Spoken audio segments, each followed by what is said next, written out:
In this video, I want to share 5 tips on how to get started in event photography. Tip number 1, how to gain experience. Now, this is something that I did right away because I had a new camera, I had a new hobby, I wanted to practice shooting, so I brought my camera to my friends' parties.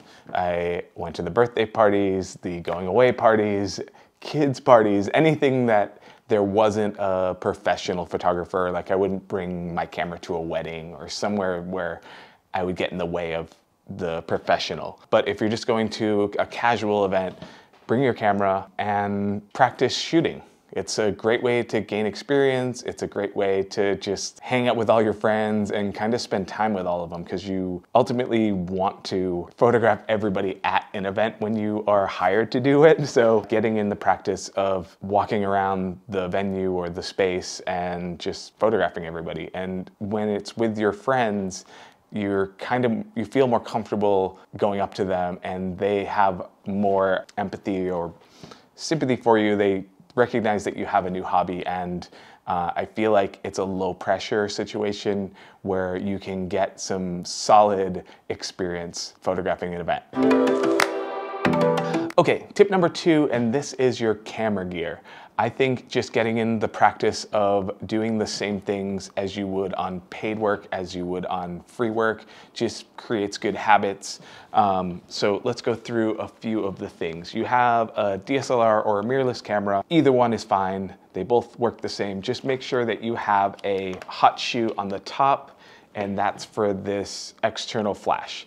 An external flash is really important, especially if you're shooting nighttime events, because if your camera does have an internal flash or a pop-up flash, that takes a little bit of time to recycle. So having an external one, it has its own set of batteries, and it's fully manual, so you can adjust the flash power so that it keeps recycling really fast and you're not missing moments or having to wait for your camera in order to take the shot. Because what happens if you're shooting an event and you're holding up somebody's experience for a photo? Because typically you'll approach people and they'll be in conversation or something and you're interrupting, or I don't know.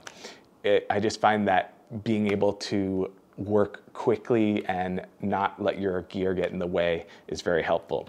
Next up is your SD cards. If you're practicing and you're just shooting JPEGs, most likely you won't fill up your card for an event, especially if it's a couple hours.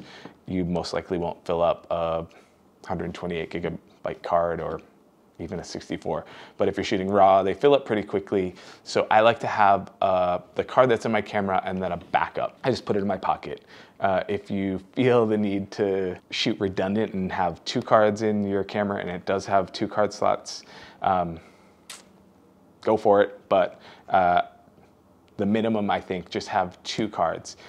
And then the next thing is your battery. So every camera comes with a battery. I recommend investing in a second battery just so that you have a fully charged battery in your pocket just in case you start to run out of battery life. It's the worst feeling to be stressed about seeing that little blinking light, the battery light coming on, and you know that you have 2 hours left in your event and you don't have your charger on you, there's no way, like you're kind of done. So get an extra battery and have the battery that comes with your camera, and make sure they're fully charged, and do that the night before, and just have a checklist. Make sure you have empty SD cards or CF cards, whatever cards you have, and then fully charged batteries. Next up is your lens. If you're just starting out and you have a kit lens, that is perfectly fine. The focal length that I would recommend is 24 millimeter to 50 millimeter. This gets you in really close to the action. You can get a nice 2 or 3 shot with this lens, and it's wide, but it's not super wide where you're gonna start to distort the edges of the frame and warp people's heads and stuff. I find that 24 is wide enough where you do start to see a little distortion, but it's not enough for people to kind of stop and be like, why does my head look like an egg? If you do have a kit lens that has a lot of range, just experiment and see which ones work for you. I find anything longer than 50, you either have people walking in front of your frame, so you're like waiting for people to walk through, or you run out of space moving backwards. So 24 to 50 has been my sweet spot, and that's what I recommend. Okay, tip number 3, and now that you know what camera and gear you have, camera settings.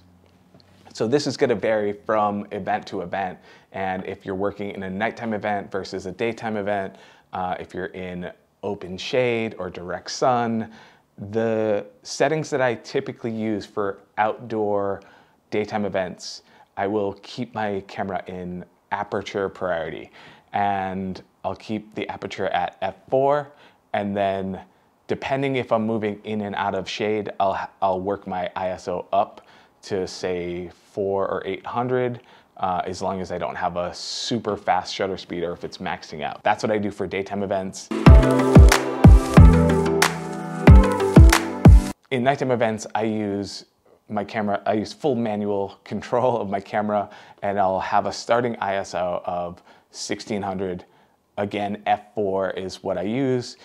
I like the f4 aperture because if people aren't standing exactly in the same plane and their eyes are in different parts, you're more than likely going to have both people in focus. If you're using something more shallow, if you have a f2.8 or something lens, or even 1.8, or if you have anything that's really fast and you're using it wide open, the chances of you getting both the subject's eyes in focus are less and less, smaller and smaller. So f4 is where I always start, and then with using on-camera flash, you have a max shutter speed of 250th of a second. So I usually just cut it in half and use 1/25th of a second.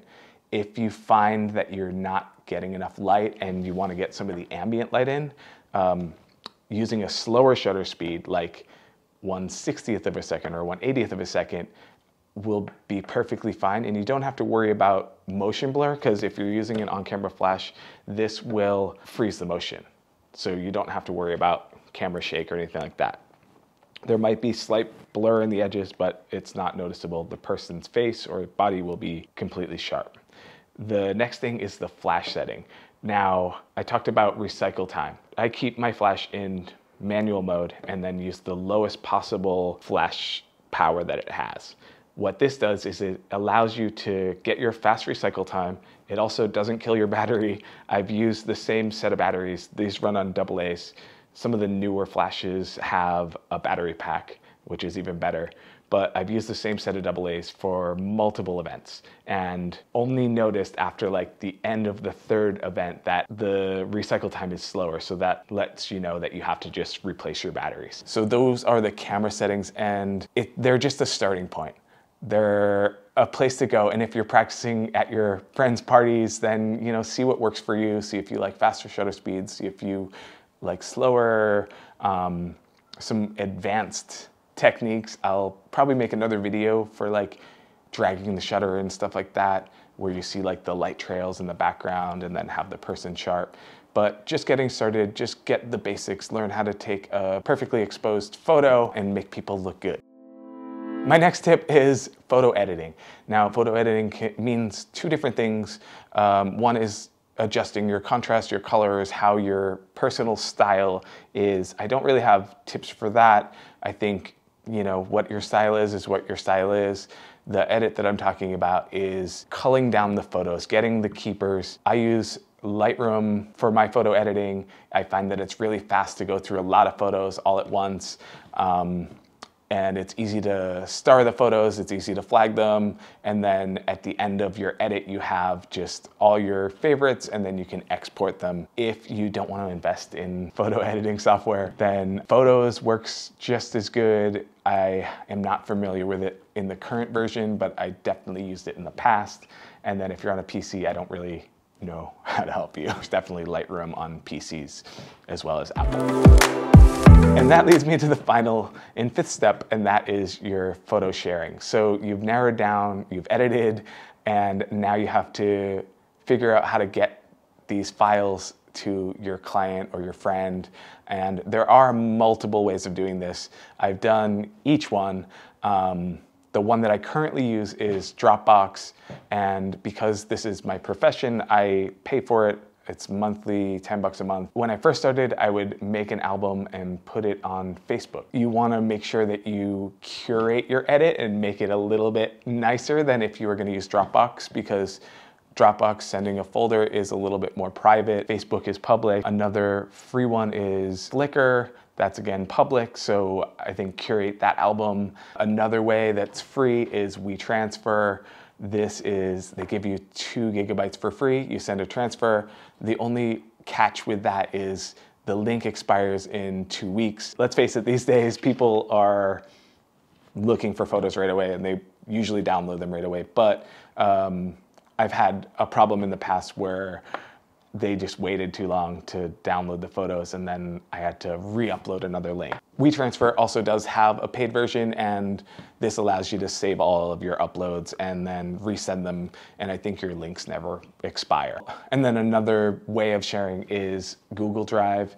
Each one has their pros and cons. I found Dropbox just to be the easiest. I have photos from all the way from 2015, and I'm able to send files to clients if I need to, and I have the app on my phone. So I don't have to be near my computer to send files. I can do it all from my phone if I'm connected to the internet. All right, guys, that's gonna do it. Those are my 5 tips for getting started shooting events.